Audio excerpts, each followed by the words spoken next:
If you want to create a welcome channel in Discord, you're in the right place. In this video, I'll show you how to set up a simple welcome channel that makes your server look more organized, more inviting, and much easier for new members to understand. This is a great first step if you want to make a strong first impression and help people know exactly where to start. If this tutorial helps you, please hit the like button and subscribe for more Discord guides just like this. Let's jump right in. First, open Discord and go to your server. Make sure you're in the server where you want to create the welcome channel. Once you're inside, look at the left side where your channel list appears. You'll usually see your categories and existing text or voice channels there. Now click the plus icon next to a category or channel list. This is the button that lets you create a new channel. When the menu opens, choose text channel. Since this is going to be a place for greetings and first-time instructions, a text channel is the best option.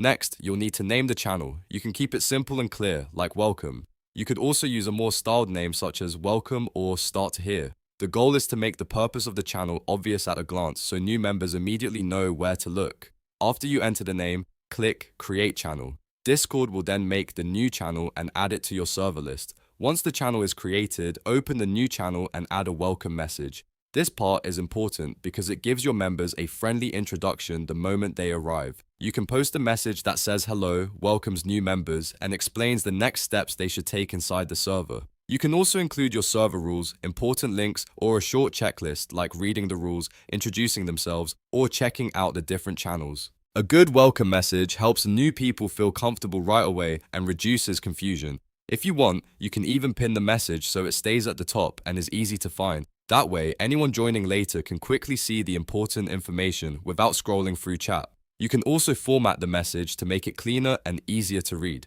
For example, use short paragraphs, emojis, or bullet points to highlight key instructions. A well-made welcome channel can make your Discord server feel much more professional and much easier to navigate. And that's it. You've now created a welcome channel in Discord. It only takes a few simple steps, but it can make a huge difference in how people experience your server. If this video helped you out, please give it a like, subscribe for more Discord tutorials, and let me know in the comments what other Discord features you want to learn next. Thanks for watching, and I'll see you in the next one.